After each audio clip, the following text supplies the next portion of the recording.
Check, mic check.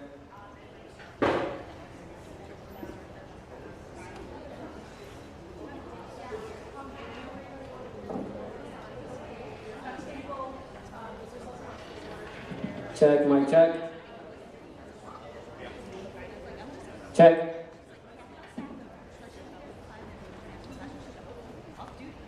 Check, check, mic check, check. Check, 1, 2, mic check. Okay.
Yeah, Giordano wanted to know if everyone is here for that. It's for I guess.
Check, 1, 2, mic check.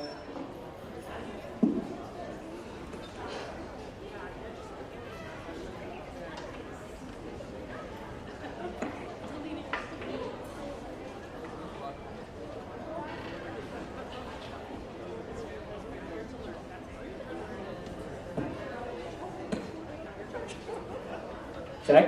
There we go. Check.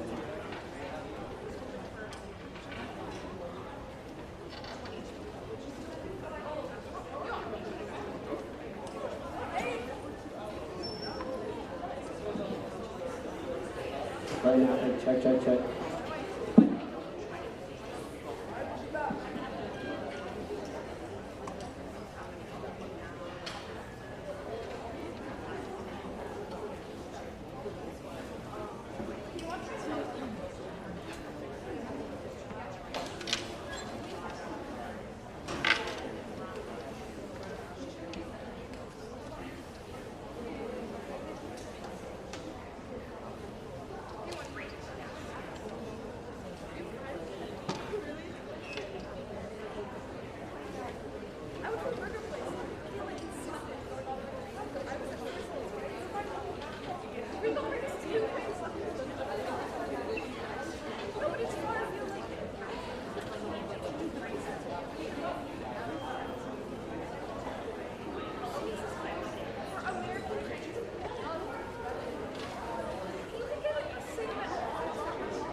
Harris High School. My name is Ms. Chen, and I have the pleasure of serving as the Assistant Principal of Pupil Personnel Services here at Townsend Harris High School. I'm also the newest member of the administrative team, so this evening is especially meaningful for me because it gives me a chance to meet many of the incredible students and families who make this community so special. First, I want to thank all of you, our juniors, and your families for being here tonight. The college process can feel exciting, a little overwhelming, and sometimes like learning a whole new language. Events like tonight are designed to make that journey clearer, more manageable, and hopefully even a little fun. At Townsend Harris, we take great pride in the ways we support students as they prepare for life after. From our dedicated college counseling program and workshops on essays, financial aid, college counseling program, and workshops on essays, financial aid, and applications, to individualized guidance meetings and visits from college admissions officers, our goal is to make sure every student feels informed, confident, and supported as they plan their next step. We are also especially happy tonight to welcome several college representatives who joined us, including those from Fordham University, Binghamton University, and Hofstra University. We truly appreciate their time and willingness to connect with our students and families. I encourage our juniors to introduce yourselves, ask questions, and take advantage of this opportunity to start imagining the many paths that lie ahead. Families, thank you as well. Your support, encouragement, and patience during this process truly make the difference. We're thrilled to have you all here tonight, and we hope the conversations you have will make the college journey feel a little more exciting and a lot more possible. Welcome again, and enjoy junior college night. Please join me in welcoming Jordana Lowe, our junior class president, who will be facilitating this evening's event. Jordana.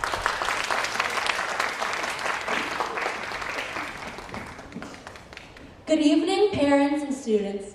Welcome to our 2026 Junior College Night. Can I get a round of applause? My name is Jordana Lowe, and I'm your current junior class president. And I am beyond honored to be able to facilitate this year's Junior College Night.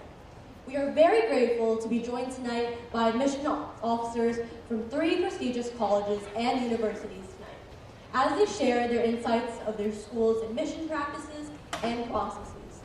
On stage, we have Craig Broccoli, Associate Director of Undergraduate Admissions at Binghamton University, Samantha Garofalo, Senior Assistant Director of Admission at Fordham University,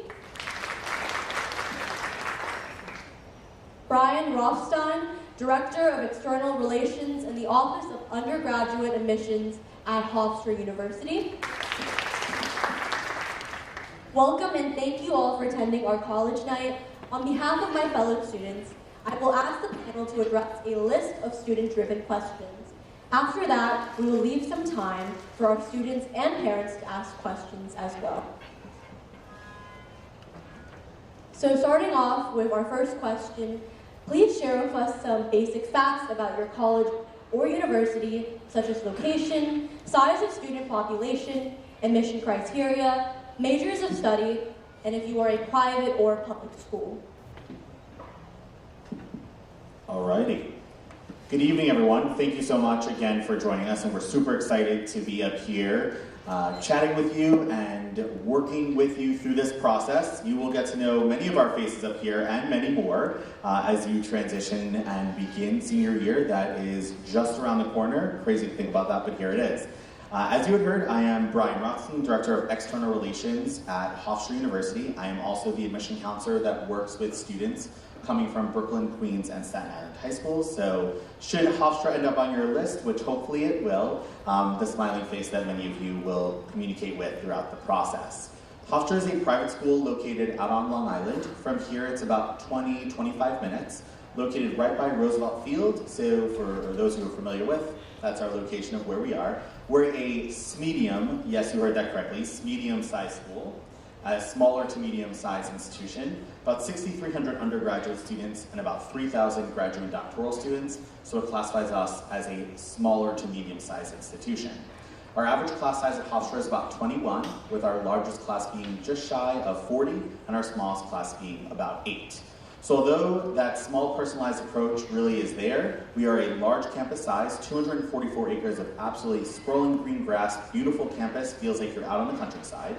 We have over 175 majors for students to choose from, including some exclusive majors partnered with the Northwell Health System. We're the only college university partnered with Northwell Health, and that's inclusive of our BSMD Early Assurance Medical School program, our Accelerated Physician's Assistant program, and our BSN program in nursing that is also, again, partnered with Northwell Health.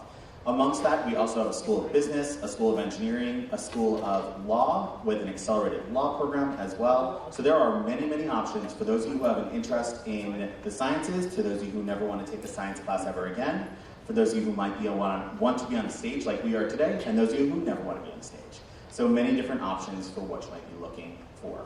In regards to applying to Hofstra, I know there was some of the questions that we're addressing about the criteria. So we look for students on average, if we look at the admitted pool, about 3.8 or above. It's about a 93 or above high school GPA. We are test optional. We encourage students with a SAT score above 1270 or an ACT score above a 28 to submit those as well. And we are a truly holistic review institution, so we actually look at everything. These two eyes, although I wear glasses, so sometimes more than two eyes, do actually read every one of your essays. As of this mic conversation, I'm at 2,793 essays read, so we really read them and like to get to know you. But all right, I'm going to pass it along to Sam.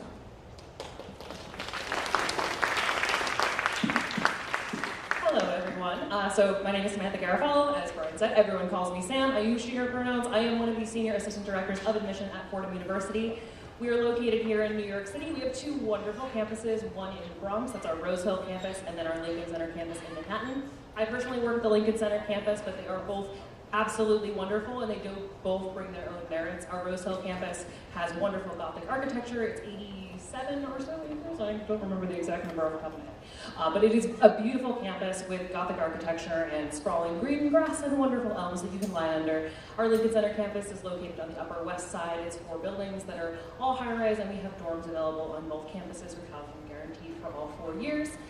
We are a medium-sized institution, about 10,000 undergrads spanning across our different colleges.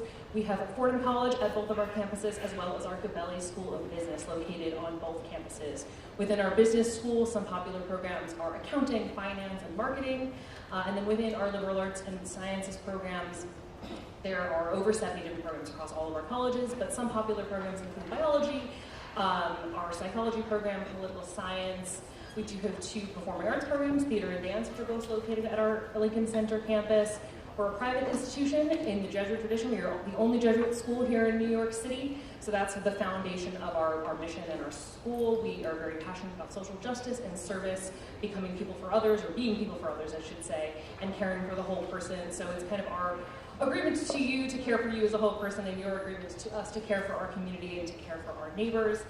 Again, aligned with that social justice mission, a lot of environmental sustainability across both of our campuses as well. One of our proud new projects that we're working on is the Bronx Green Job Center. So we are caring for our neighbors up in the Bronx. That's a community-based program based out of our Center for Community Engaged Learning. So we have students who are volunteering there, helping our neighbors up in the Bronx find sustainable jobs and to really live the mission of our school. I will keep it brief because I know we have a lot more questions about admission criteria coming up, so I will pass it over to Brian.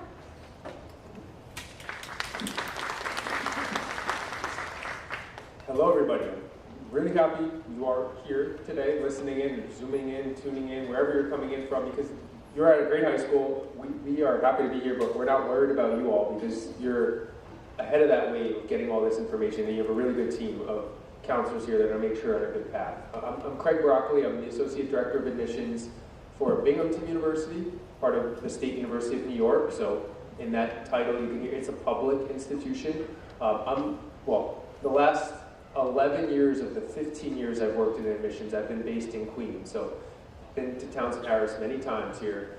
I am an alum of Binghamton undergrad and grad studies, but where Binghamton fits into this world of colleges, we're part of the SUNY system, which is massive, 64 campuses.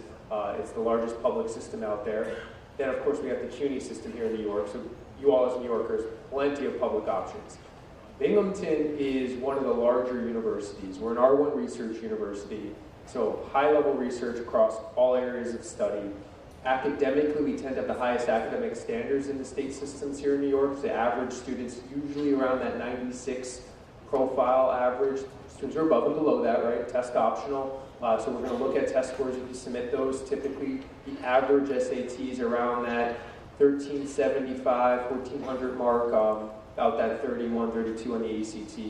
Again, these are averages. The type of student that we see come to Binghamton is a student who's doing quite well academically, but coming in from all over the world. A lot of great New Yorkers, of course, but these are students who know they want a residential college experience. They're going to be, for you all, in this case, 3 hours away, living on a campus that is large. It's 900 plus acres, fairly condensed, very walkable in that respect. 130 areas of study, 6 colleges. Popular areas of study would be our pre-health, pre-med path. A lot of students on that avenue going off to med school or dental school, pre-law. The humanities at large are very popular at Binghamton. The School of Management with business and accounting, business administration and accounting, our engineering college where I was as an undergrad, plus computer science right now is still quite popular. Our nursing college, and we have a new school of pharmacy. It's a 6-year track. It's a grad level program, and you can enter that as a first-year student in an accelerated fashion. So that's just the short version of Binghamton.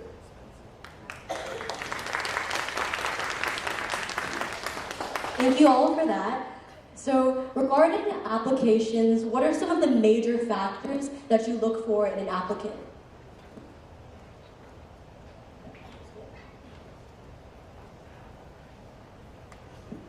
Alrighty, I kept muting myself and then realized I wasn't muting myself. So, alright, all of you, first off, number one, when you're thinking about applications, we were just chatting upstairs, and one, take a deep breath. And I encourage you all to do that now, because come September, you are not going to be breathing, and that's okay. But we will work with you for that.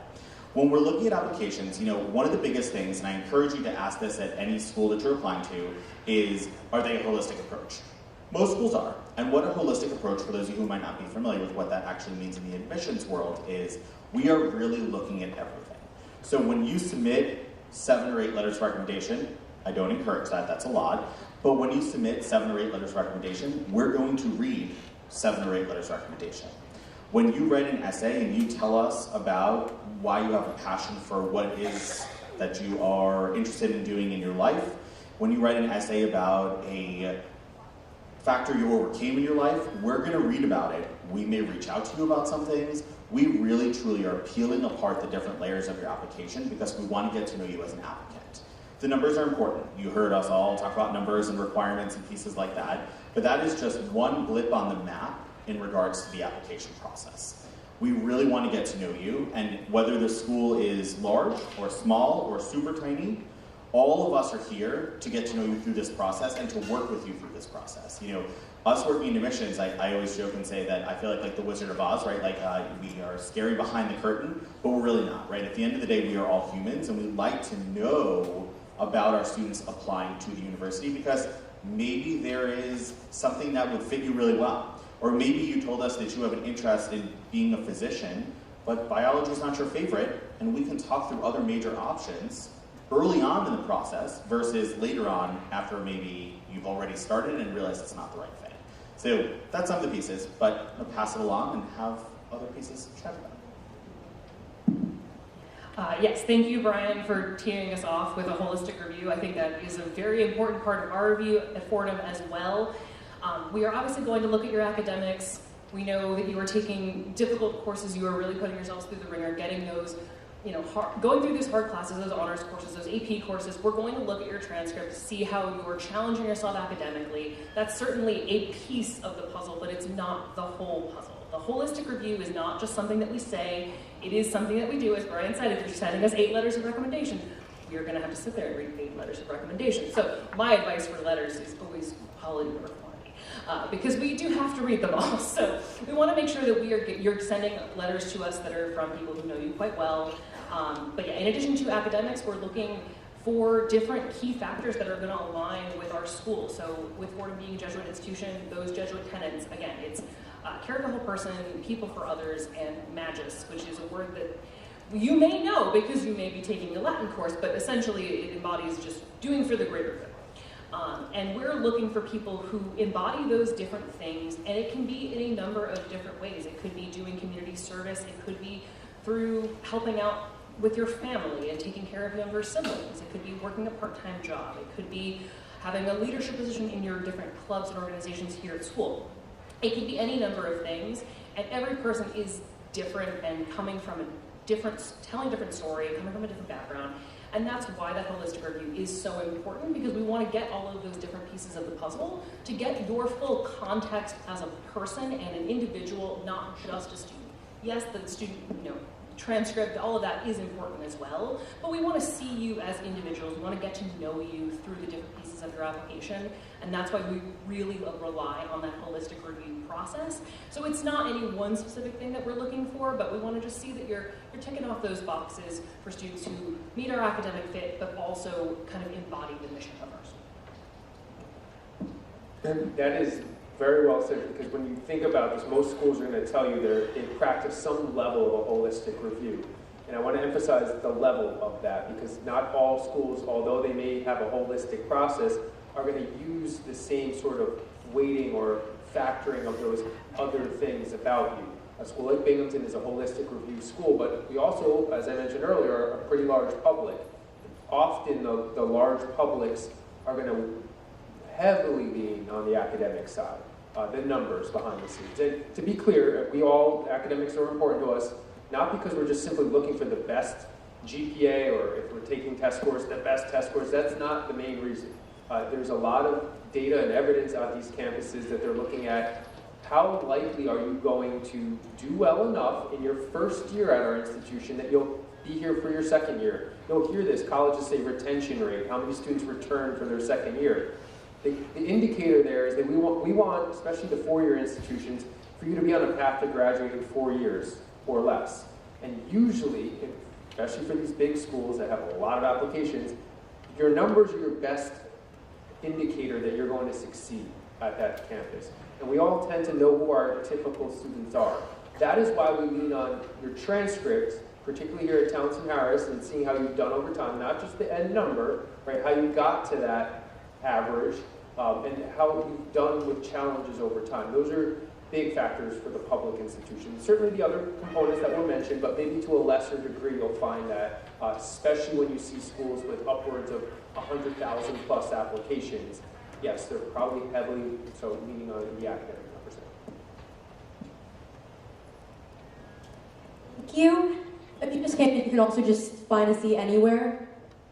So Townsend Harris is a highly competitive school. How does that factor into your process of evaluating our student applicants? Could you give an overview of your review process just in general? Yeah, absolutely. So I am a proud alumna of Townsend Harris. I graduated class of 09, so go Hawks. So I am intimately familiar with the curriculum that you are putting yourselves through. I know what your transcript means when I look at it. I was joking with Jordana and Daniel up in the college office earlier. I know what zero band is when you say that. I am very upset that you were getting rid of zero band, because some of us had to suffer getting here really early back in the day. Anyway, so that's it to say, we know what your school has to offer. We know the context of your school, and that's why, as admission representatives, we have these territories. So I look at students' applications from all over Queens. I've been working with students from Queens and Townsend the entirety of my time working in admission. As I said, I'm an alumna, so I also have an intimate knowledge of the curriculum, but as a working professional also, we're looking at that school profile, we are seeing the courses that are offered, and we are taking all of that into consideration when we're looking at your application. So it's going to be your transcript, your grades, that rigor of curriculum, test scores if you send them. Fordham is also test optional and will be for the foreseeable future, but if you're sending those as well, The way that you can kind of decide whether or not you want to send those scores, what I always recommend is looking at our school profile on our websites, seeing what students have been admitted with in the past, what our average GPA and test scores are. Our average GPA for admitted students is about a 3.8 or so, which is about like a 92, 93 or so. Average test scores is around 1,400, give or take. You know, you want to see where you fall in those ranges and use that information to advantage yourself. But from our end, we're just looking at everything that you send to us, and we're looking at your curriculum and your grades within this context of your school. So we want to see that you're taking advantage of opportunities that are available to you. Definitely want to add a little bit to the fact that that context part is so important, because I think we live in a pretty competitive city here, right? And we know there's other great high schools out there. The city's loaded with many high schools. Not all of them are certainly of the Townsend Harris rigor and standards. Where I'm going with this is the admissions teams, wherever they are, when they are reading students, are reading you only within the context of Townsend Harris. And yes, we know that the highest student here is probably not going to have 115 high school average, right? Maybe it's about 100 or 101 if you have a weighted scale that's appropriate. Whereas high school in Long Island might have a very different GPA standard. Those aren't compared, ever. We're not looking at that the same. Nor are we looking at another high school here in New York City and trying to compare two applicants from the same high school. We're only looking at you relative to this environment, because that's the only fair way of doing that. And to be fair, you're in a really good school, in a really good environment, and I like how you said that. We want you to take advantage of the opportunities that you have here. And that is all part of that admissions review in the context of how we evaluate our applicants. Okay, to each of your respective colleges, what does demonstrated interest mean, and how important is it when you evaluate a student for admission? Alrighty. So demonstrated interest, if you're not familiar with what that means how much you have demonstrated interest, get it, demonstrated interest, to a school, to a college or university. What does that actually mean? That means when you receive mail from us, yes, we do still send mail to your house. You're probably seeing some of that at this point now. When you receive an email from us that everyone thinks is AI, it is most of the time not. Or you receive a text message from us and you respond to any of the above, that is demonstrating to us that you are interested in our institution. It is important. Any school that tells you that they don't look at it, that is quite untrue to a point, and I'll explain to you what that means, right? When a scholarship committee is reviewing you, or an admission committee is reviewing you, and they say, we have a handful of spots left, and all of these students look very similarly on paper, what can we do to make one of them stand out?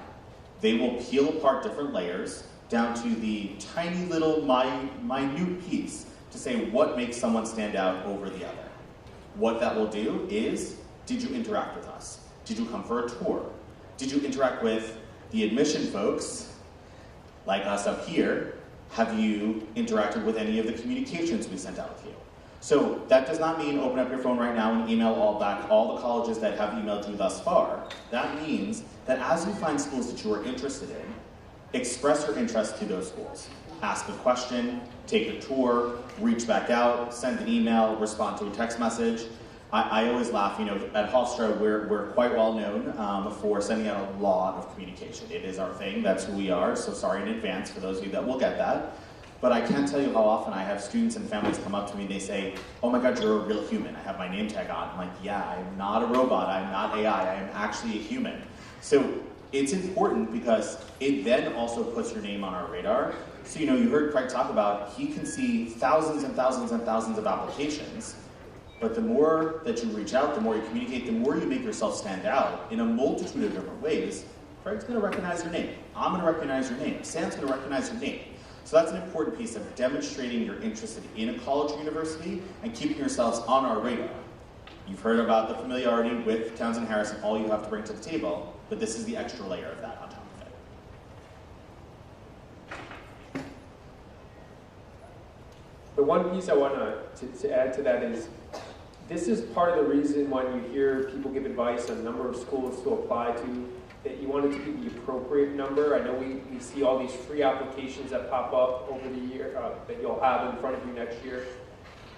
To genuinely be interested in all the schools you apply to could be quite challenging if you start to tip above an appropriate number. And I'm not going to pick a number for you all right now. You're going to have a list that makes sense and you're going to work with your counselor. But trust that advice, because at a certain point, it's got a lot to keep track of. And if you feel like I need to be reaching out to these schools that you're just not interested in, you're already at a problem point there about how many schools you probably applied to and how you approach that search. Generally speaking, by you being an applicant and you just engaging in this process, you will be demonstrating interest that's sufficient for most colleges. And there are colleges that say they're not looking at it to a certain point. For example, at a place like Binghamton, we're not tracking, reaching out, we're not necessarily using that for an admissions offer. However, thousands of students will end up on a wait list every spring. That's in like this time, March frame of senior year. These are great students that we know we want to take if we have the space. And we might find out in March or early April that there's 30 spots. Well, who we're going to reach out to is probably the students that at that stage are still very interested in reaching out and communicating that. So those are reasons behind the scenes. So I don't want you to overthink this right now, but that's what's going to happen in the long run. Thank you. And what do you typically look for in an essay or in supplements?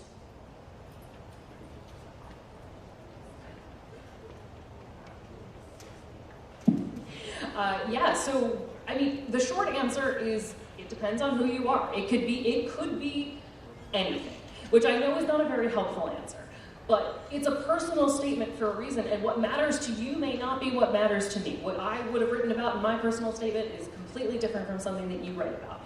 We, I'm sure you can both attest, have read a lot of different things. People have a lot of different interests, they have a lot of different stories to tell. The most important piece of an essay is that it's in your voice and it's letting us know who you are.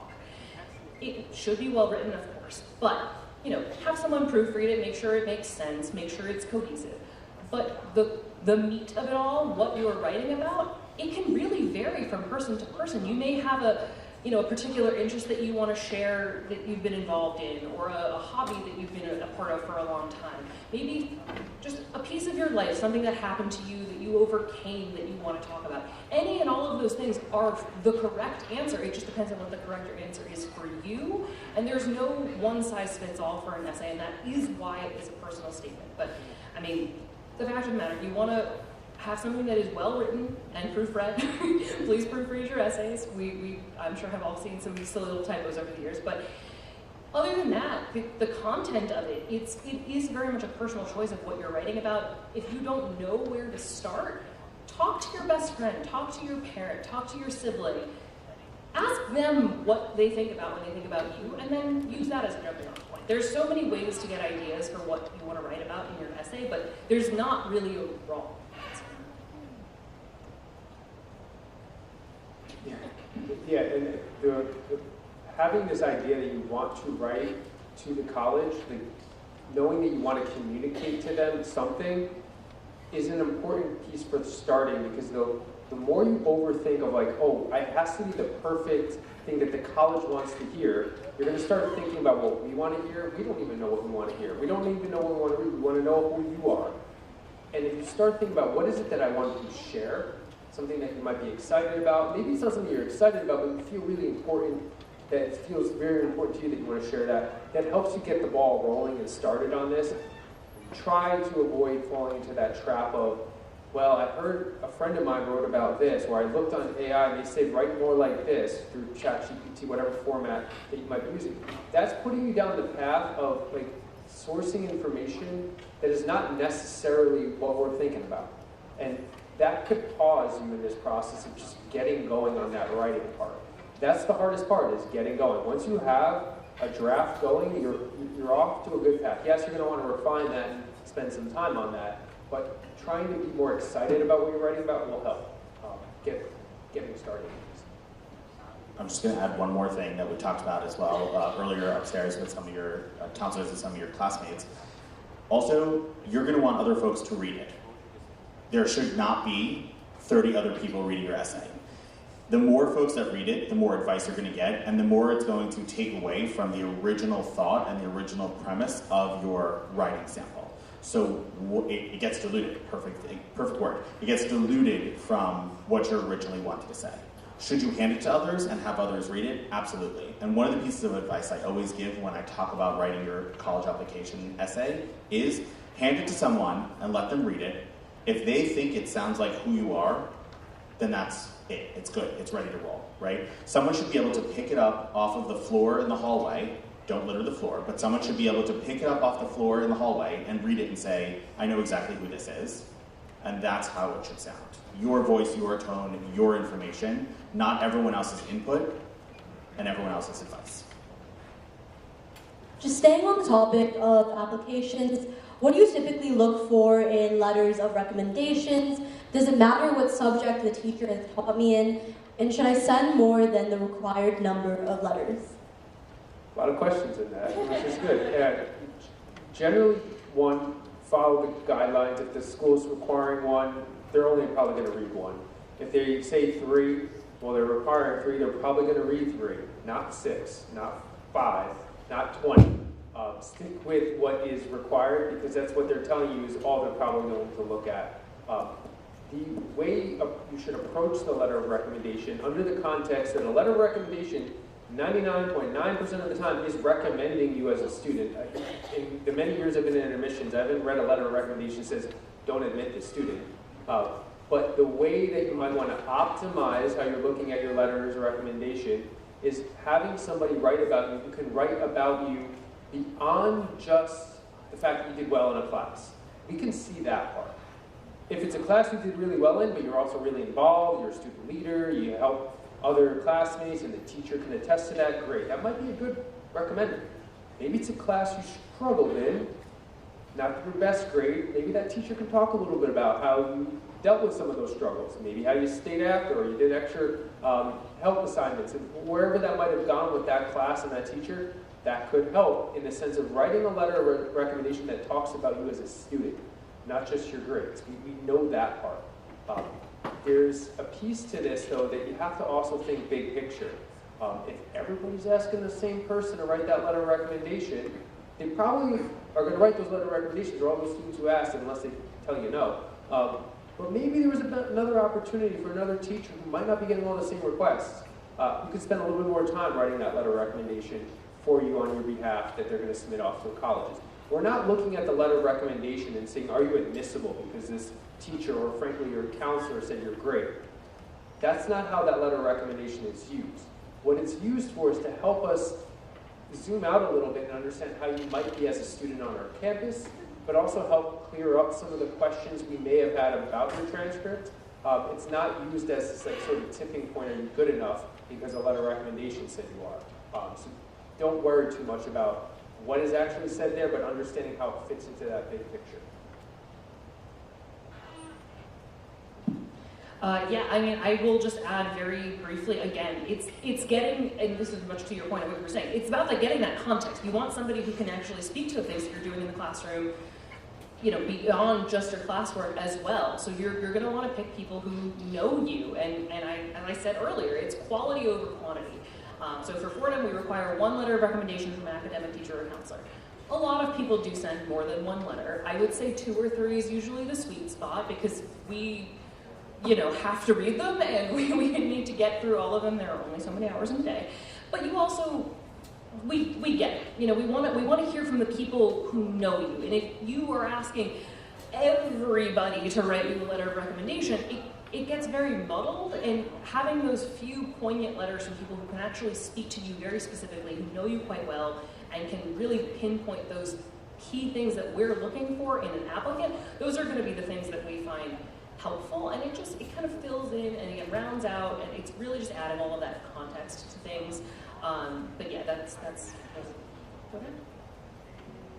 The tiniest piece of information I would add to you as well. When you've come to the conclusion of your letters of recommendation have been submitted, say thank you to the folks that have wrote them for you.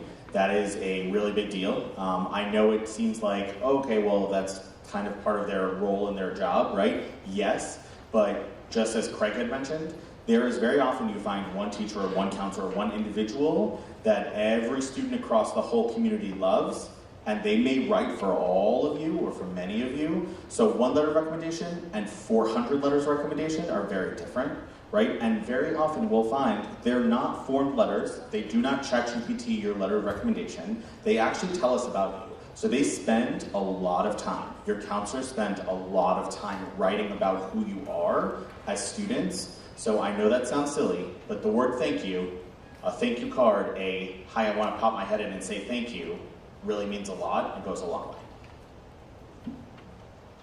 Moving away from applications, can you tell us a little bit about financial aid at your colleges?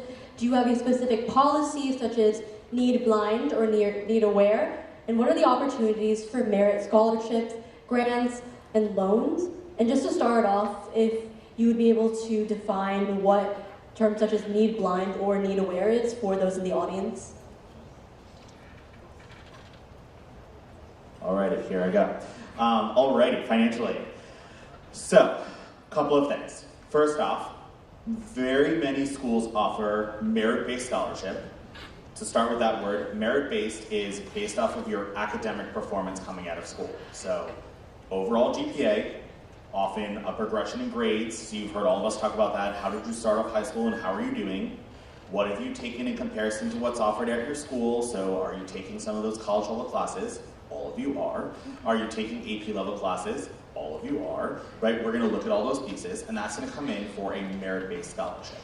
Every school has a different policy of amount and where it works and how it ties in and different pieces like that, and where and what and who, but that's what merit-based is.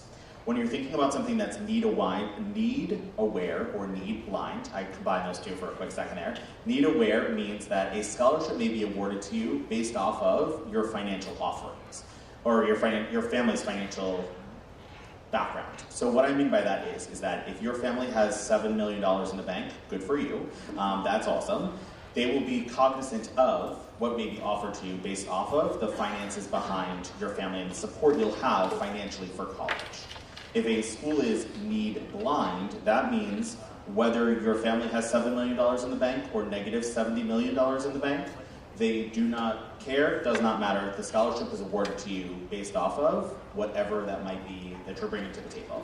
Your academics, your community service, whatever those pieces coming together may be, that's where that comes into play. So those are kind of the 35,000-foot view of what those differences might be. What I encourage you to do as well, be super mindful about requirements for scholarships. So some schools might have specific requirements. You need to apply by a specific time to qualify for XYZ scholarship. You need to be XYZ major to qualify for XYZ scholarship, right? If they're awarding a scholarship for biology majors and you apply as a finance major, you're not going to get a biology scholarship. So every school functions different.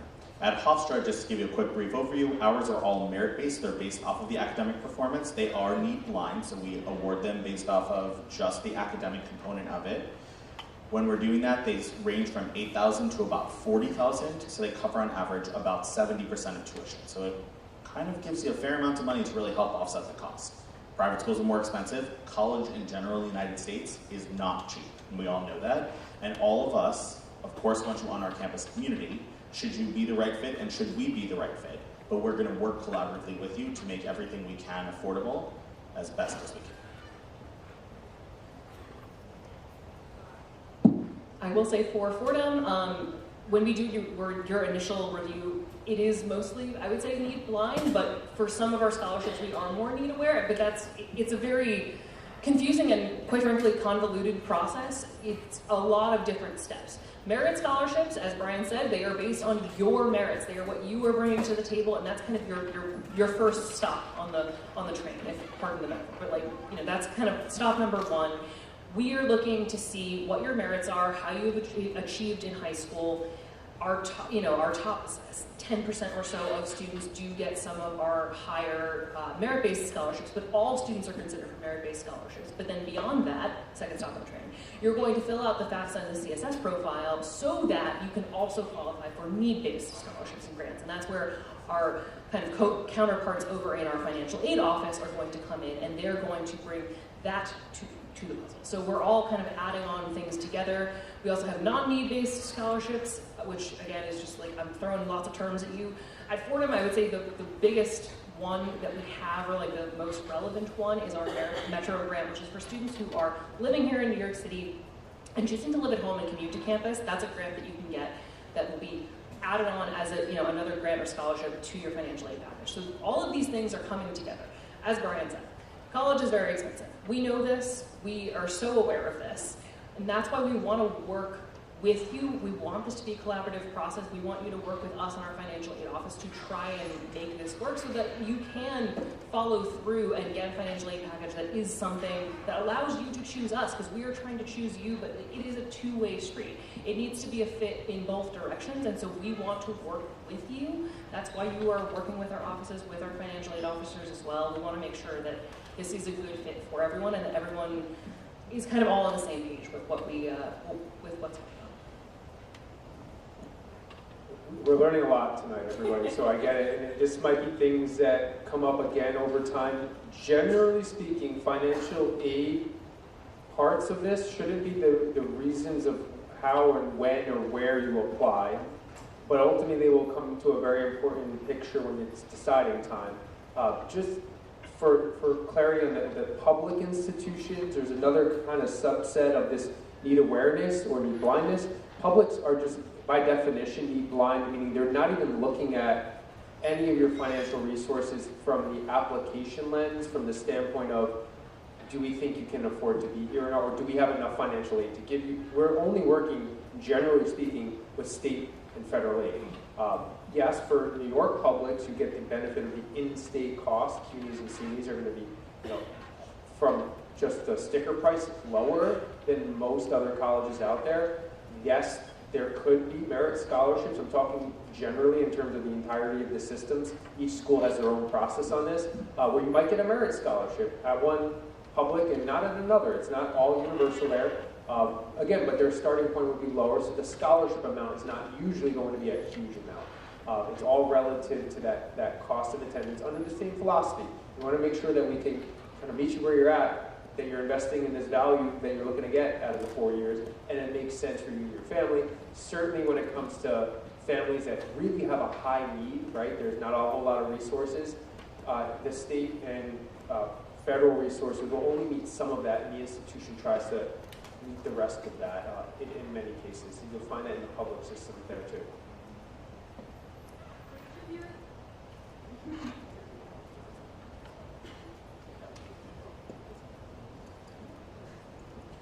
For each of your colleges, can you talk about your opportunity programs, such as HEOP or EOP, which are financial and educational opportunity programs? I'll kickstart that because it's sort of where I was leaving off with that. There are a lot of talented students out there that are applying to colleges, and that cost of attendance is high, even with all sort of tuition assistance that you'll be receiving.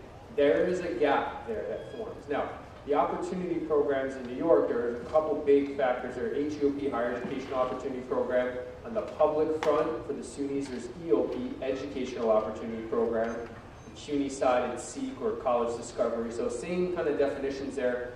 These are opportunity programs that exist at these schools that help students gain admissions to these institutions, but also provides financial and academic support to make sure you can thrive there. What am I talking about when I say students gain admissions?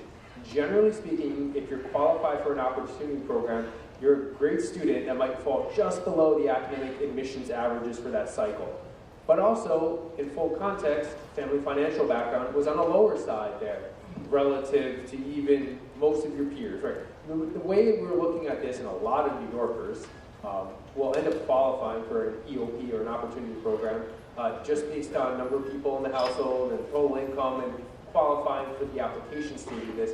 each school will have their own standards to that, but these are options and pathways to get into these schools with additional support. So not every single school out there will have, by definition, an opportunity program. And some make, like the SUNYs, you have to indicate that when you apply. Others will identify you based on what you submit to them, financially speaking, and your academics. Yes, Fordham also has an HEOP program. As Greg said, it's the private school equivalent of an EOP program at a public institution. And you teed this up perfectly. You hit all of the major points, so I feel like I can be very succinct here. But similarly, we're looking for students who feel like a good fit. Again, bringing that back, that holistic review, we're looking at every part of your application. We're looking for people who seem like a good fit for our institution, but don't quite hit the exact mark of students that we're looking for. You're not meeting the admission criteria that we would be looking for students that we are going to traditionally admit, is to use our vernacular. That's what we're going to say. So if we feel like you are a good fit for our institution, we're going to consider you for this HEOP program. You will indicate on your application if you're interested in it. If you feel like based on your family's finances that you would be a good fit, that helps us out because we now know that you are interested in this program. So when we're reviewing your application, if we're like, I really like this student, what's some way that I can get them into my school? That's one pathway. So that's something that we're going to look at for all students who kind of fit in that band when we're reviewing your application. So you will do your own homework and your own due diligence and tell us if you think that you're a good fit. And then again, it's a two-way street. We're going to look at your application and see if we feel like you're a good fit for the program as well. The only thing I'll add to that, at Hofstra, we actually have our own version of that, so it's an internalized HEOP program, functions very similarly to an HEOP program, and some schools do offer something similar to that. So ours is fully funded just like an HEOP program would, but instead of the funding coming from the government, the funding comes specifically from our institution. So a little bit different, a little bit unique, but functions very similarly as well. And there are other private colleges that do function similarly too. So ensure that you're looking through the applications, inquiring about that. If you find out or figure out or work through and identify that you are eligible for an EOP or an HEOP program, that some schools may offer that and call it something different. So like for example at Hofstra, ours is called NOAA. It stands for New Opportunities at Hofstra. It's an acronym. So that is our version of that. It's super selective. It's only 14 students, but just like an EOP or an HEOP program, it covers full tuition, housing, and food as well. So something just to be mindful about and definitely to encourage you to explore as you're looking through college universities. Now, I don't know what to major in. How can I pick a college? Will your college help me with choosing a major?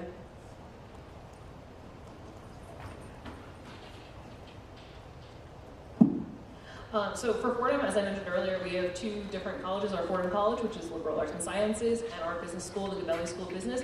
That is the only decision that you really need to make when you're coming in. If you're not sure what you want to study, Fordham students don't declare their major until the end of their sophomore year. You'll pick which campus you want to be at, either our, middle of the city, like the Center campus, or up in Bronx and have a much more like residential neighborhood. You'll pick one of our campuses and you'll either pick liberal arts or business. And I feel like that's typically an easy choice for people to kind of pick one of those two paths, but beyond that, you don't have to know with certainty what you're going to be doing for the next 4 years and beyond. You're going to come in maybe with an idea for a major, maybe not. Again, that's totally fine. You're going to have an advising team that's going to help you every step of the way. They're going to help you with picking a major. You can speak to our career offices. There are so many resources for you to kind of talk things out and figure out what you might want to do. But if you don't know when you're applying to school, that's totally fine. I did not know what I wanted to do with my life when I was 17. I would not be surprised if you don't know what to do with your life when you are 17. That's totally fine. Many of our students come in undecided, or within our business school, our business administration major, which is our just most general business program. Those are totally valid options, and you don't need to make your final decision until you've finished 2 whole years of studying with us and experiencing different courses, going through the liberal arts core curriculum to try out different things, see what you like, to speak to professors, to get advice, to maybe even do an internship or have a part-time job, whatever it is. You're going to get experiences that are going to help you decide what you want to do ultimately after graduation and as your major to get your degree. But If you don't know at the point that you are entering college, that is absolutely fine. That's, again, a very normal thing to not know exactly what you want to do with your life, and you are going to have a built-in support system to help you figure it out. I would even say beyond normal, it's in many cases encouraged to embrace this idea of being unsure, especially at four-year institutions that are designed to allow you to explore and have that curiosity. I mean, we live in a world full of problems, and in order to solve those problems, you got to find what you're interested in and what you're good at and kind of merge those together. Probably don't know that yet, and some of you do. That's fair. If you know exactly that path you want, awesome. But it's okay on the other front to sit there and say, I'm going to explore. Back to something I said earlier, most colleges, they want you onto that path as soon as possible, right? There's no real incentive for us to keep you there longer than that 4-year mark. With that, we want you to take advantage of the opportunities, the advising and the counselors that can help you uncover that path. At a place like Binghamton, when you're a first-year student, you're living across the hall from second and third and fourth-year students in the residential lifestyle that we have. Many of those students were undecided at one point. They're already giving you some actual advice on how to explore that. The piece that I just wanted to stress quickly is if you are mostly decided, like, hey, you know what, I really want to be an accountant. I'm pretty sure. I really want to be a nurse. I'm 100% certain I want to be a nurse, or I want to be an engineer. But I've heard it's easier to get in if I say undecided. Okay. Well, you're not actually undecided, you're just delaying when you want to decide, and that's not always a good thing there, because at some schools, getting into that program later on is not any easier than it would have been in the beginning. So kind of saying undecided just for the sake of admissions purposes doesn't always help you in the long run. If you are leaning towards something that does have specific requirements for entry, space availability, and all those sorts. And that's something you can certainly ask admissions at any of the colleges you're interested in. We'll give you advice on that, but I just wanted to put that disclaimer out there that if you're decided, go with it, and make sure you balance that out with your full list of schools. And the one thing I just want to add to that, because I think it's really important to also think about this as well, many of you might have an idea which you want to major in, and it is okay for it to change. More than half students that enroll in colleges and universities end up changing their major. It is very common. It is also very okay. As you noticed, and just as we chatted at the beginning of our conversation, many of us have numerous majors at our colleges and universities, so it happens all the time. Students come in, and Craig, you stole the thunder at something I always say all the time, and think they want to be accountants, take an accounting class, and realize it's actually finance. Finance and accounting, although very similar, are actually quite different, right? And a student does not know what that is until they've sat in an accounting class. So we're very cognizant about that, and it is actually the support teams at the colleges and universities you'll enroll at to be there to help you find that right fit and find that niche that you're looking for, and it's all right. And you will still make it through, and we'll still work with you to get through and to and through and what it is that you need. But it is okay to not know, it is okay to know and it to change. And I encourage the families around the room and on Zoom to be supportive of your students. When they come home and you think they wanted to be a physician and now they want to be an engineer, it is okay, and they will still work it out, and we'll work with them for that.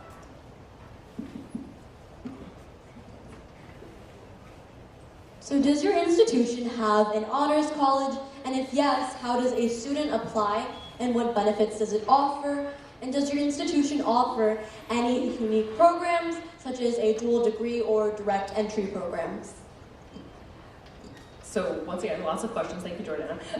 I will try to work through all of those things. So first and foremost, so Fordham doesn't have an honors college, but we do have honors programs within all of our colleges. So Fordham College at both campuses, the Valley School of Business at both campuses, they all have honors programs, which are very selective. Only the top, I would say less than 1% of applicants are going to be offered admission to those honors programs. So they are kind of the top of our applicants each year.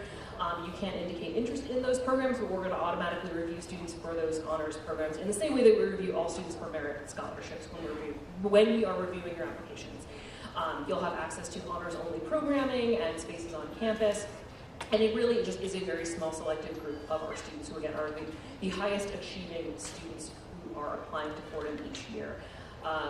hold on, I'm going to reference your question again because I don't want to forget any parts of it. Dual degree and direct entry programs. So for dual degree, we have a number of 5-year accelerated programs here at Fordham. We have our 3-3 law program, so you can get your bachelor's degree and your law degree within 6 years. We have a 3+2 engineering program, which is a partnership program with Columbia, so it's not through Fordham entirely. But yes, you can do any and all, well, maybe not all of those, but you can do any of those things. It depends on what your interests are. It depends on what your career ambition goals are. It depends on the student, but you don't need to know all of those things. Again, harkening back to what we were just talking about with knowing what to do with your major, you do not need to know that you are doing any of these things from the moment that you step on campus. That's what the advising team is for. They're going to help you kind of identify those interests and find things that work for what your interests are, but those programs do exist. In terms of direct entry programs at Fordham, I would say the only ones are performing arts programs. Those are our only cohort majors. So for those, theater and dance students need to apply early action, and then there is an additional participant review process that takes a little bit longer, and then those students will typically get their decisions around this time when our regular decision students do. I think that's everything. So whoever. Yeah, similarly to Fordham there, Binghamton, we don't have an honors college, and by design, we're not trying to separate the best students from the other really great students. There are programs within programs, I like to call them communities within communities, that operate in a similar fashion that we, in admissions, may decide, oh, you could be a really good researcher. So we invite you to a first-year research program that's a bit more exclusive than just a traditional first-year path at, say, Binghamton, or some of our colleges at Binghamton have an honors-type program within it. Not a college in the sense that we group you separately, but you have these other areas, are given usually mostly around research and options there. That is something different that most colleges will talk about, which is honors within your degree. That's what you do once you're at that school and graduating on that path with an honors on your degree. There are other big state schools out there that do formally have an honors college. So you'll hear about that, especially bigger schools might have that entry point where there is a little bit of a separation from the average student and maybe the top student on that campus. From just sort of these dual enrollment type programs at Binghamton, we don't offer a whole bunch on that front, but there's a lot of these 4+1 accelerated degrees. You don't apply for those as a first-year student. You apply for those a little later on. Some students, we have a lot of students who come in with grade AP credits or other, as many of you will, enrolled credit from another college by the time you enter. So you could graduate in some cases in 3 years, your 4-year bachelor's degree in 3 years. You're adding a master's in what could be your now senior year, 4th year. So a really good efficient path there.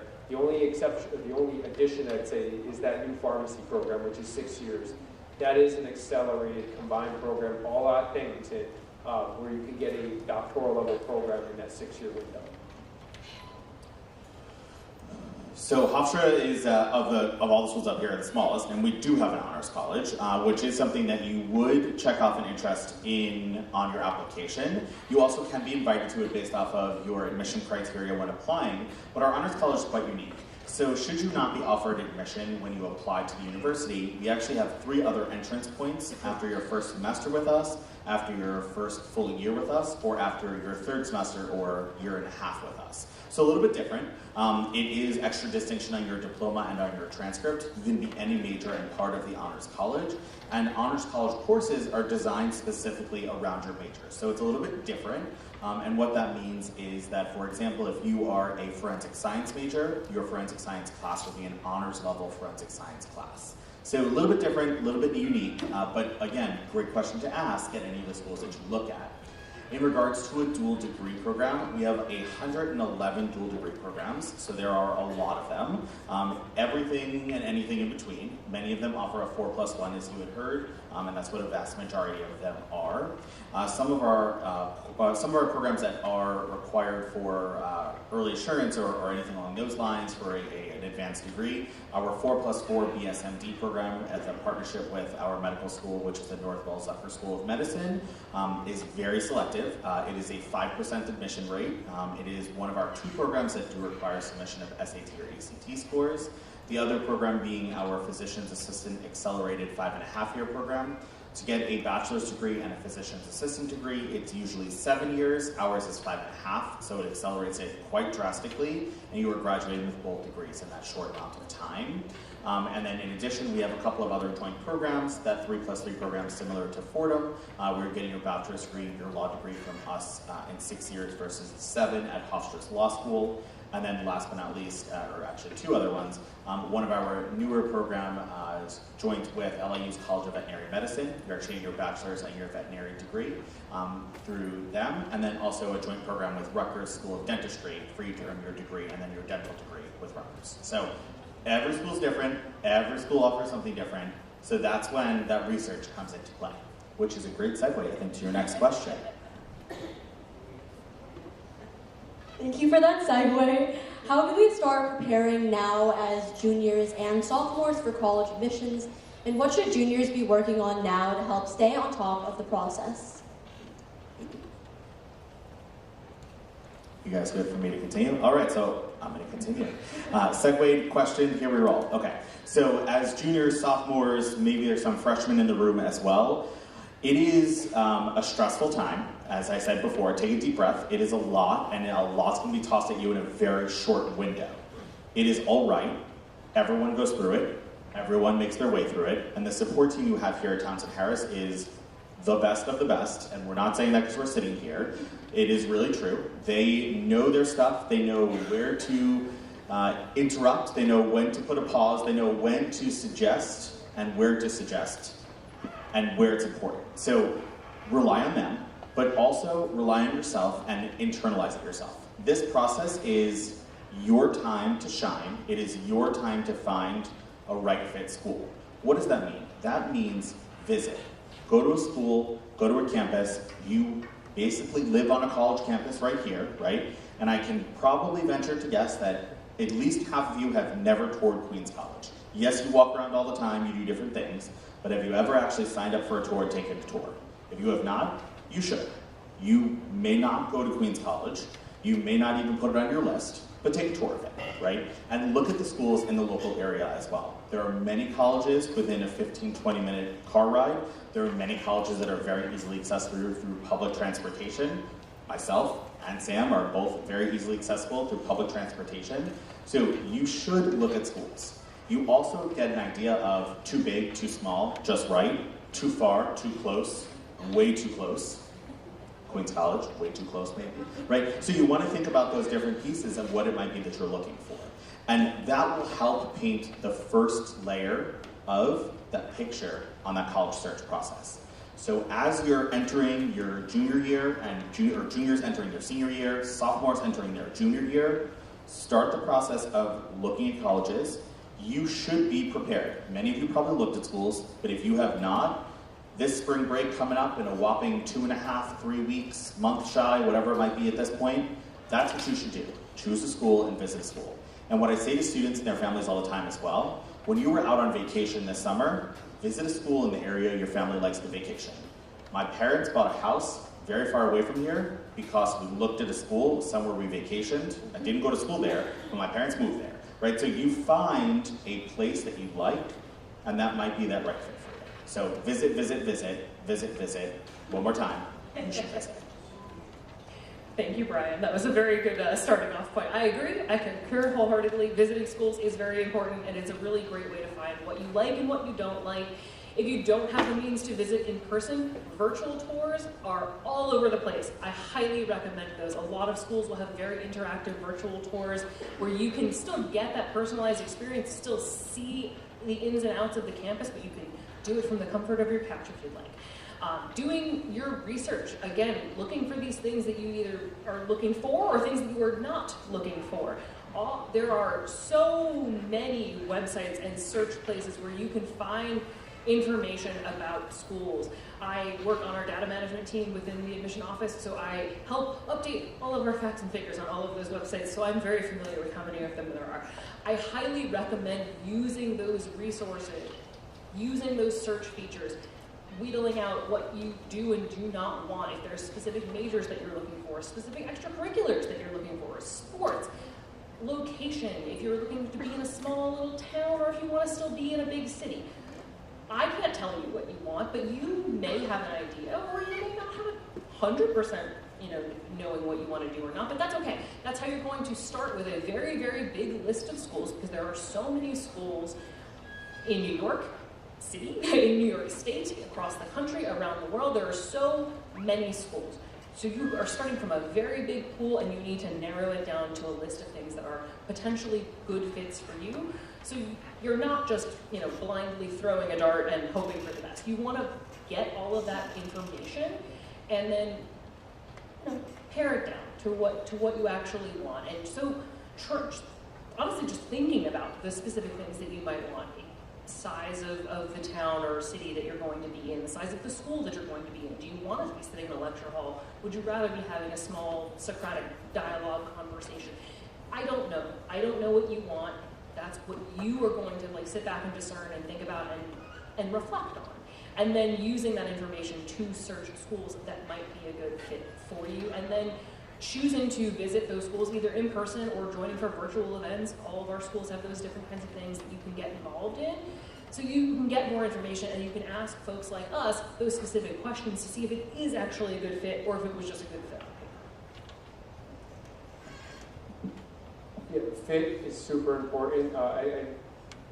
Back in the beginning, we talked a lot about academics being a super important part of the college's assessment of you. So I have to say, from an advice standpoint, as juniors, this stage of junior year, leading into a pretty hectic season coming up in senior year when you're applying, try to keep that focus on the academics and make sure you're shining brightly as you can. We understand this is usually one of the more challenging years. We get that.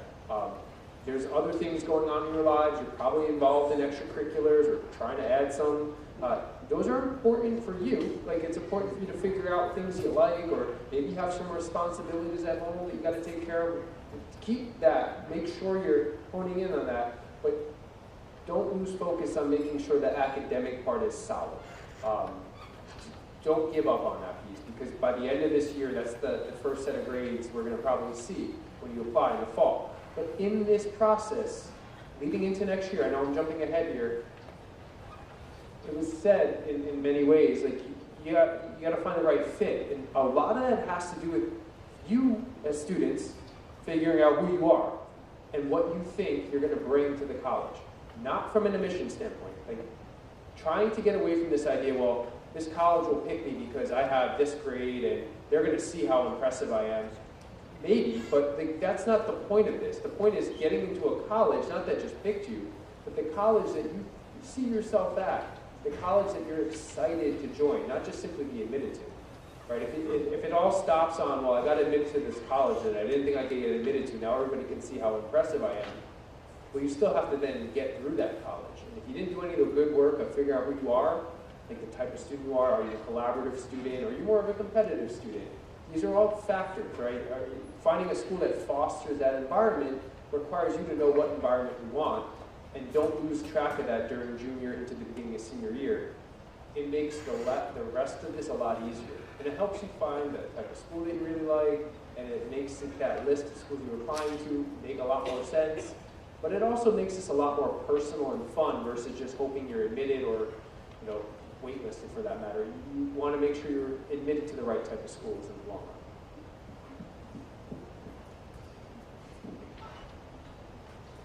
If you would like to refer back to any of the information given today, I would like to also direct you to our classic live stream that was sent to your emails as another resource. And now I would like to direct our attention to our parents and students with any additional questions. I'm just the runner. Okay, so if you guys want, just raise your hand. I'm Mr. Wayne, by the way. Sorry, I'm dressed like this. I coach tennis, so if you want, just raise your hand. I'll run over to you guys, and I'm dressed for it.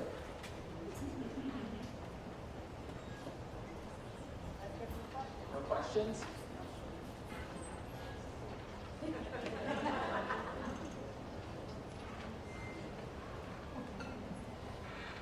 Hi, thanks all for your time today. A couple of questions that are unrelated. So the first is, if your child is someone who needs extra accommodations or something like that, how does that affect their admissions profile compared to what your overall profile looks like for admission. The second question I have is, there was a bit of a discussion earlier about the importance of the academics of the student in terms of how well they fit into your school and being able to finish on time. I think the flip side for parents and students is once they're in your school, how easy is it for them to get all the classes they need to have for their major to be able to graduate on time? And does that change whether they're in a regular program versus an honors program? Thank you. Great questions, and certainly things that I like that we're going to try to answer this in a broad setting, but these are really good questions that I would want directed to us specifically when you get to visit, whenever, virtually even, because colleges are going to have, I hope, a very concrete way of answering that makes sense for each individual on their path. Generally speaking, when looking for accommodations, which many colleges are going to offer an array of opportunities, the admissions office doesn't have a difference in how they review students for admissions based on that. They often have good connections with different offices on campus about meeting needs. Part of the idea is that, one, it's out of fairness to all students applying, we want to make sure this is the right place to succeed, but we also want to make sure you have connections to the offices that can ensure that anything that you've gotten to date that works, that you can find that level of support at the next level. And that's where the admissions office is more like a liaison with those different offices. Not from an admissions standpoint are the way that we review students changed. Now, when it comes to things like navigating that 4 years that I was trying to stress earlier too, we want you out, well, we don't want you out before you want to get a master's, great. There are certain complexities in certain campuses that they might not even know ahead of time, like, oh my gosh, more chemistry students showed up than we thought, right? And that could impact chemistry class loads later on, or budget cuts, whatever. There's outside factors, what I'm getting at, that they might not know ahead of time. But generally, if they're admitting a student to a type of program or a school within that college, they know they have the resources for the student to line that up. Things change since, like Brian mentioned, changed their mind a bunch of times, and that could affect timeline. But generally, it's not because we just admitted and we hope that it would work out. Some bigger schools, I'm speaking on behalf of one, this hasn't been an issue at Binghamton, but I know the big schools out there, they may have overload issues with certain majors and certain programs. Those tend to be the majors that there's flexibility when you take those classes. So if like, oh, I want to take this class at this specific semester, and it's one that's very, very popular or overloaded, that could have some constraints. You kind of mentioned something in that sometimes the smaller programs within that college, like a nursing program or a computer science program, they are very sequential when you take those courses and they're lockstep, which is part of the reason why they're the hardest programs to get into, because you have to be in the exact track from day one or day, semester 2, whatever it might be. Those are a little bit more directive. With that said, again, the bigger programs, usually students talk about their 4-year graduation rate or whatever. I mean, when you talk to the schools about that, they're going to try to make sure you have the flexibility to get that done. I feel like I don't even have anything to add. I feel like you covered everything. Fordham, in terms of accommodations, you want to speak to our Office of Disability Services, and we're not going to review students. You truly hit all of the points that I was going to make. We review all of our students equitably. That's, again, adding to that context for students. So if there is additional context for you to provide, that is helpful for us to know. But there's not any, one specific thing that we are or aren't going to be looking for different students. Truly everything that you said is what I was going to kind of so just to reiterate everything Craig said, I guess. We are looking for students who will fit into these programs, but we are there to accommodate you, and we want to be able to support you through the whole thing. So just looking for that context, but there's no, specific things that we are. Got a question over here. Let's center right here. Hey, Craig. Thank you for being here. Very good information so far. My question has to do with the AP and college courses that our kids are taking here, during their high school life at Townsend Harris. Are those taken at face value? So is there any guarantee or there's some type of evaluation for those courses? or they're taken at face value, so there is a guarantee that they're going to be considered for graduation at college? And the other part of my question is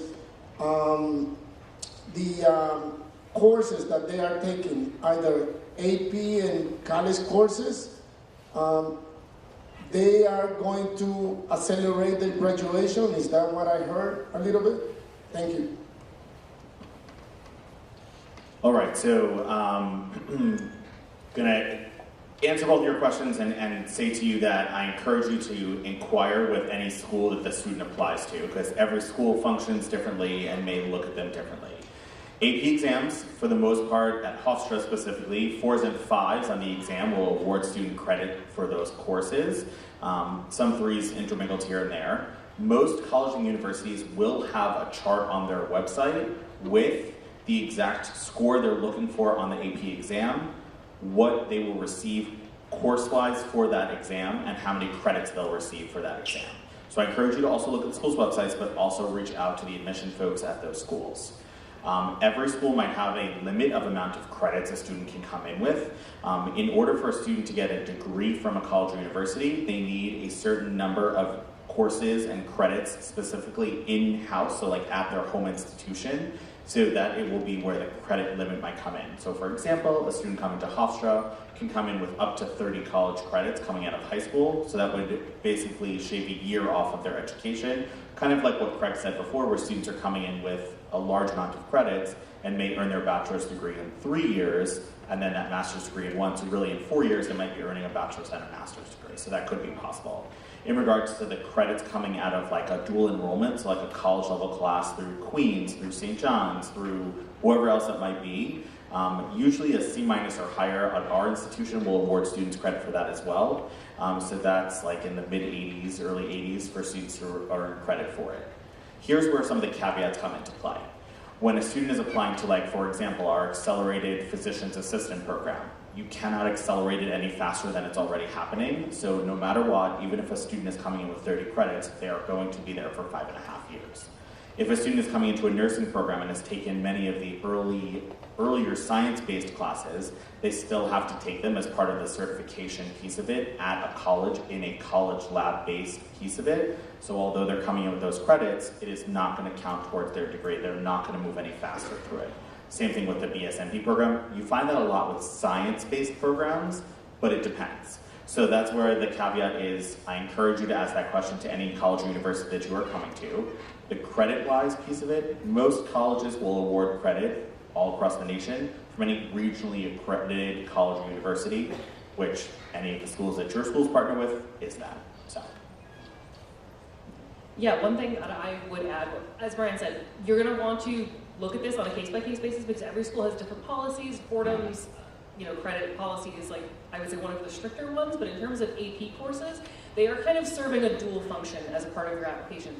Yes, you can get credit for courses if you have a 4 or a 5 on your exam, but it's also being taken into consideration of that rigor of your curriculum. We're seeing that you are challenging yourself academically, so it is kind of working twofold to your advantage. You can be getting credit, which may allow you to graduate early, but it is also being taken into consideration when we are doing that academic review as a part of the holistic review of your application. I agree with all of that, yeah. I'm stage right. The family here.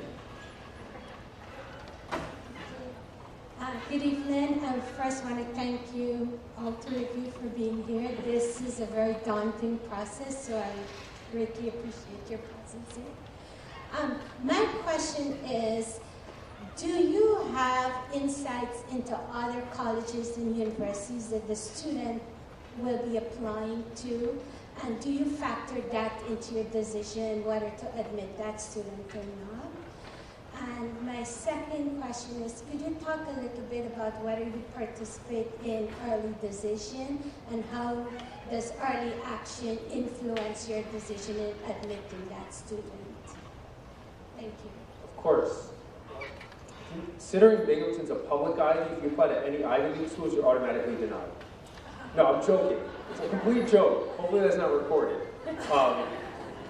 We don't know where students are applying. We're not in that train of thought. You're applying to the list of schools that you're seeing fit for you.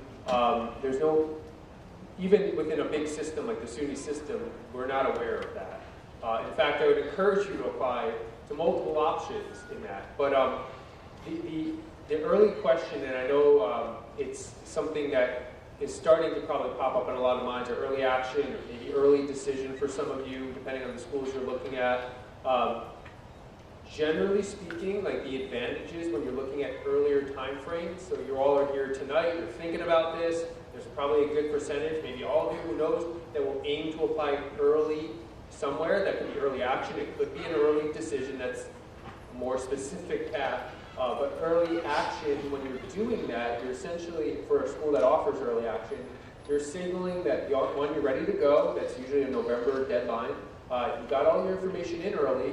Colleges are eager to start reading your application. They typically kind of wait until that November frame. So applications might open in August.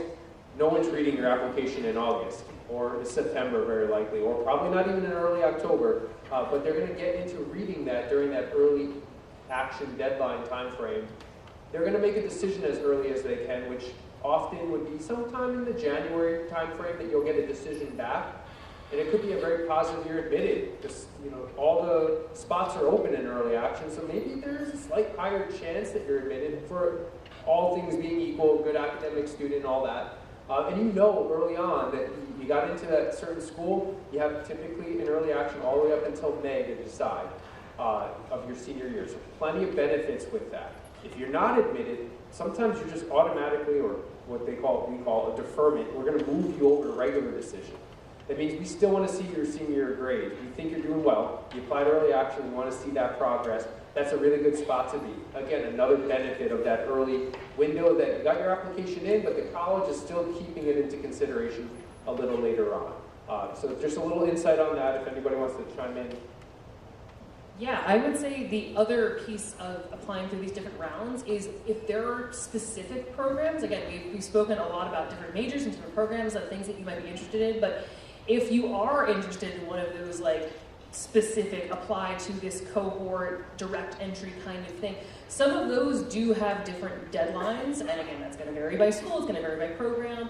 But if you're looking into one of those kinds of things, you want to just be very diligent about making sure that you know those deadlines. So, example, for Fordham, we have 4 different admission rounds, but for our cohort programs of our performing arts, they do need to make that earlier deadline because there's a whole additional artistic review that goes into those students. But other than that, applying early, it gives you wiggle room. If you are admitted early, it gives you months and months to make your decision, to kind of weigh all of your different options. If you are deferred to our regular decision, it gives you the opportunity to do really well in that first semester of your senior year, to contact our office, to visit campus, to do all the things that we've been talking about and really show us that you are engaged and interested in our school, and to really put that additional shine onto your application. There are so many pros and cons to all of the different things, but you're going to want to do what's best for your specific situation, but I always just say bear in mind specific deadlines if you are looking for any of those specialty programs.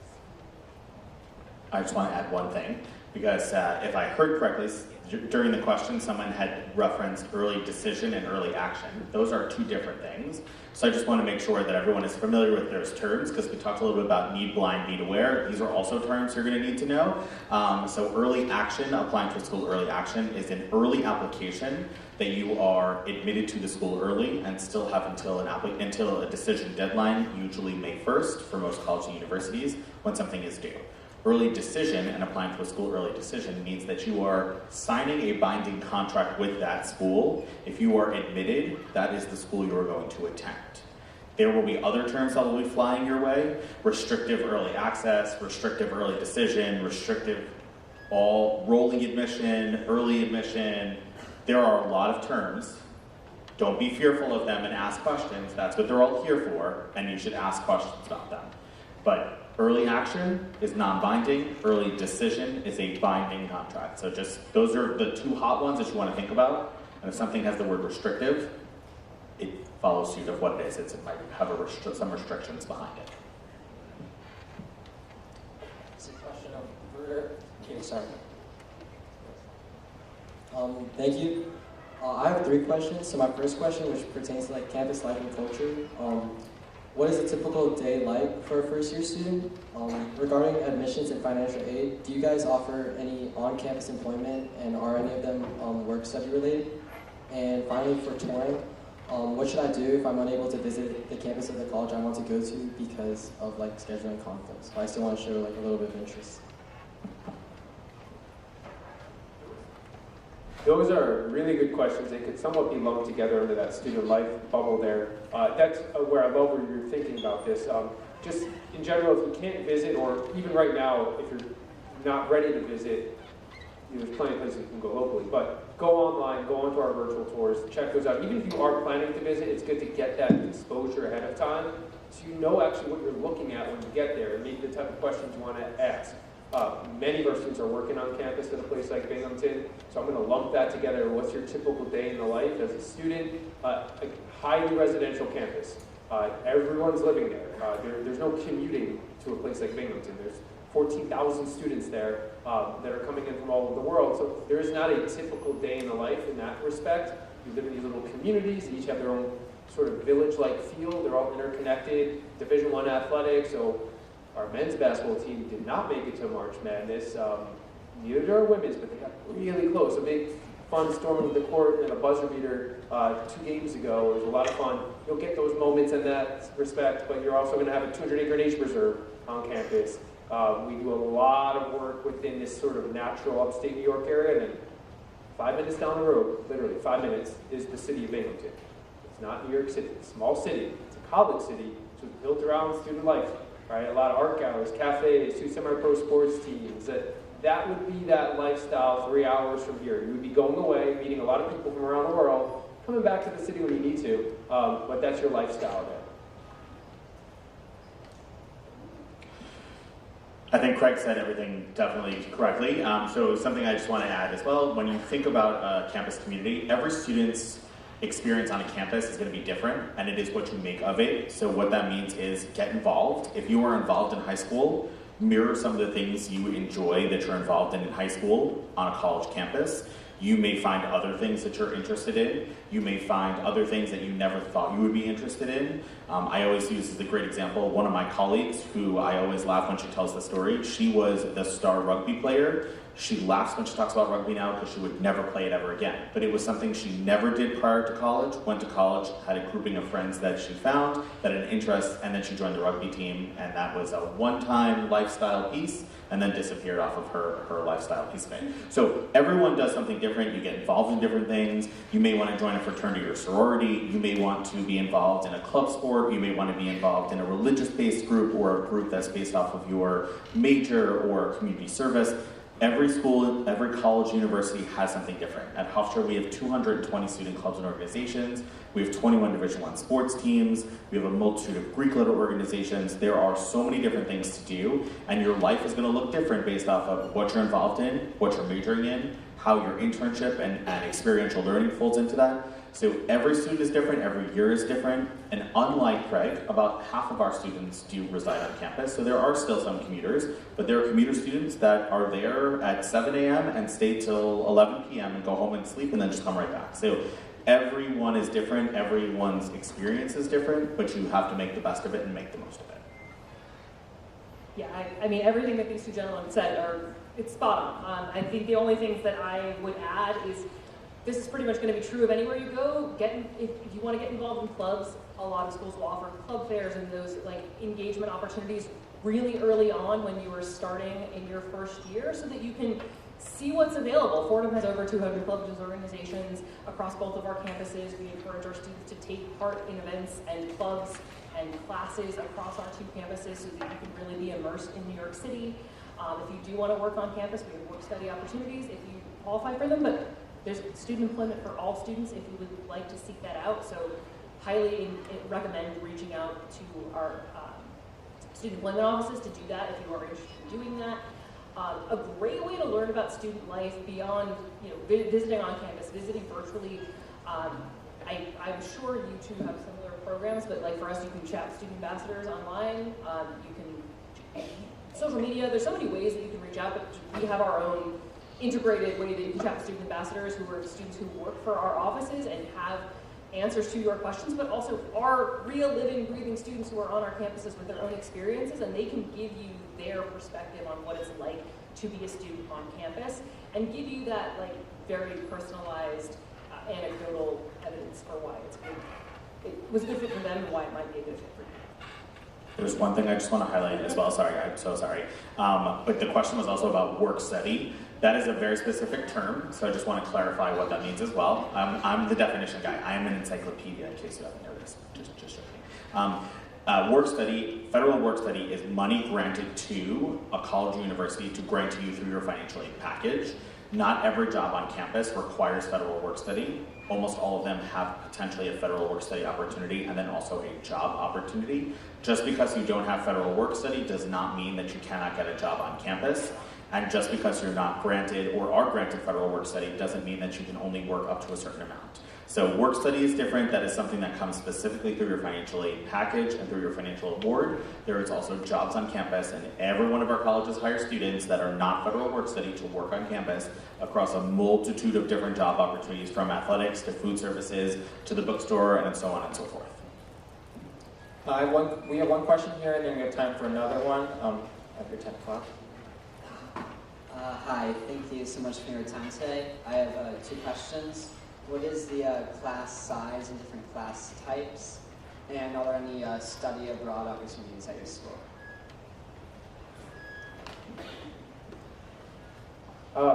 Great question again that I want you to ask colleges on your list, right? Specific, because it does, I think you hinted at this, somewhat depend on the area of study too. Average class size, even at a bigger institution like Binghamton, is 26 students. We got big, small, medium, all versions of that. By design, we want you to get comfortable understanding the learning environment that makes sense for you. You only know one right now, that's high school class size. Right, at the next level, you're going to get some, at the big public, some levels of exploration with that. Studying abroad, I do want to give a shout out to the State University of New York here. It's a huge opportunity inside of the SUNY system because of, we don't share a lot of things amongst each other, but that is the one thing we share. There's like 500 plus different study abroad programs. So once if you're like a Binghamton student, you can take a University at Albany program in Spain over the summer. You could do a Binghamton program in Costa Rica. There's a lot of options that students can do within that SUNY network. So that's a huge thing to think about. Not a requirement for the most part, but something to think about. For Fordham, our average class size is 23. Our student-to-faculty ratio is 14:1, so we have very typically like small, mid-sized classrooms, pretty average, like high school-sized classrooms. We don't have any lecture halls, so you're going to typically get that Socratic dialogue, that really like engaged conversation in most of your courses, but class size can vary, but you're never going to have anything that really goes larger than, I would say, 30, 40 students. You're going to have very manageable groups of students. You're going to know everybody in your class. Your professors are going to know you quite well also, which is really helpful, especially if you are maybe struggling in a course. It's really easy to approach a professor if they know your name. But you are going to have a variety of courses and a variety of sizes, but average is about 23. In terms of study abroad, Fordham has campuses in London, programs in London and Granada, Spain. So if you want to do a Fordham-specific program, those are the 2 that you can do. But beyond that, we have partnership programs with many other colleges and universities, over 100 programs in 50-plus countries around the world, on every continent except for Antarctica. So you can go truly anywhere and study whatever you like. I highly recommend studying abroad. About 40% of our students study abroad, which is a relatively high percentage of our students. So really, really recommend taking advantage of those opportunities. Again, you can do one of the Fordham programs directly, or you can do one of the partnership programs. A lot of our specific programs have partnership programs with our abroad offices. I know like our theater program has a program in London, so a lot of our theater majors, they will go abroad for a semester and do a semester in London. Our Valley School of Business has a lot of programs there as well. So it depends on what your interests are, where you want to go. If you're not interested in going for a whole semester or for a year abroad, you can do a shorter program over the summer or over one of the spring or winter breaks. If you want to just get a taste of studying abroad, but you don't want to do a full semester, you might do a 1 or 2 credit quick little trip and still get to experience studying abroad, but without the full commitment of a semester for a year. So you heard us all at the beginning of our conversations talk about being different size institutions. I'm the smaller one, Sam's medium, and Craig works at a little bit of a larger size school. Our typical class size is 21. So you're hearing from all of us that our typical class falls within that 20 plus range. So that's something you want to be mindful about. Again, looking at class size doesn't always mean that that's the right fit institution, and also doesn't mean that it's not the right fit. So you want to look at the schools, and that's why, again, I'm going to re-say it again, the visit piece comes in to play, and it's really important.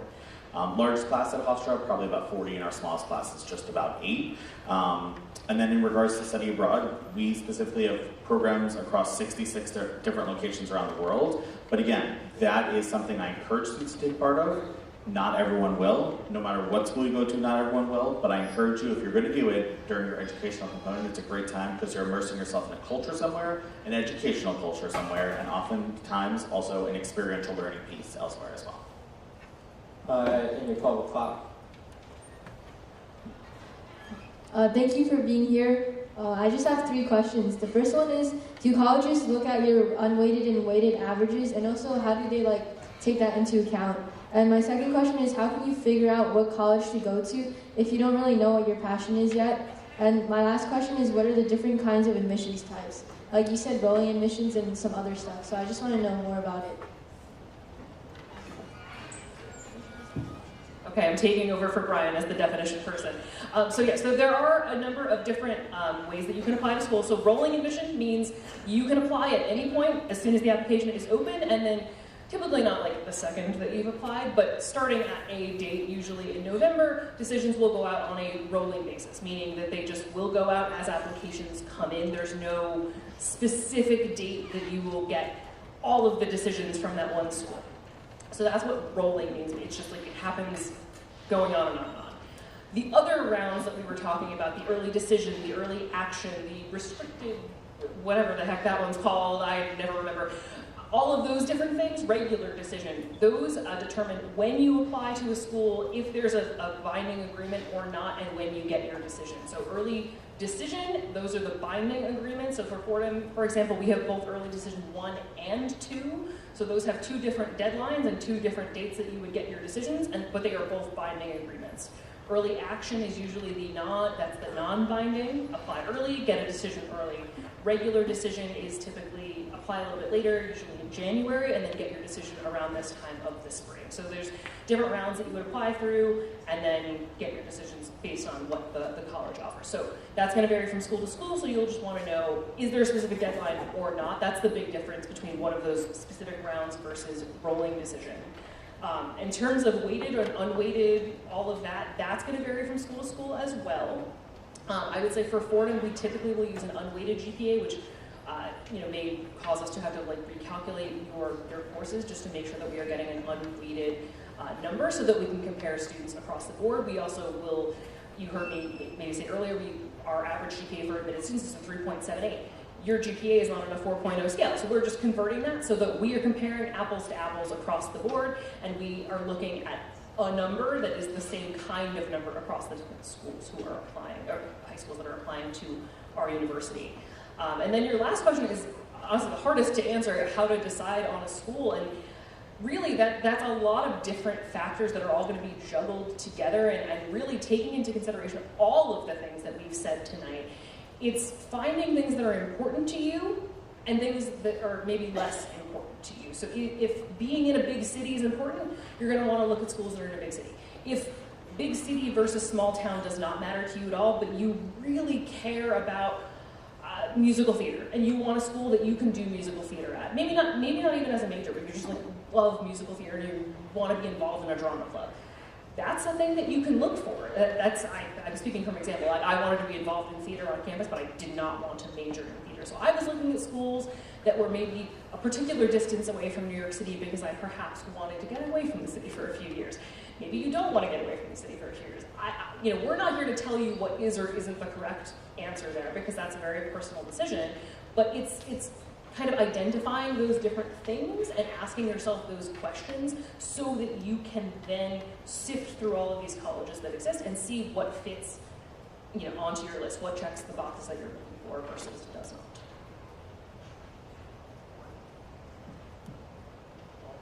All really good advice there. the unweighted versus weighted, Binghamton will be using your weighted GPA, but I love that every school is going to be different. Now, I do not want you to any of you to overthink that. All that's telling you is that college has a process. You don't need to even know what that process is. All you need to know is what the Townsend Harris process is. Right? Take your classes as are appropriate, the level of challenge. Yes, you'll get that weighted bump here. That's all you have control over. You have zero control over how a college is going to review that. So don't overthink that part. Great. Those are all of our questions, I guess, for the evening. We just conclude with Jordana. To start off, I just want to thank Tech Crew and the Classic members who stayed to help with our live stream and also just ensure that the event went smoothly. And I would like to thank our amazing admissions officers for taking time off of your busy schedules to share your expertise with the Townsend Harris community. I'm sure we all learned a great deal from your presentations, so if we could all just give them a round of applause.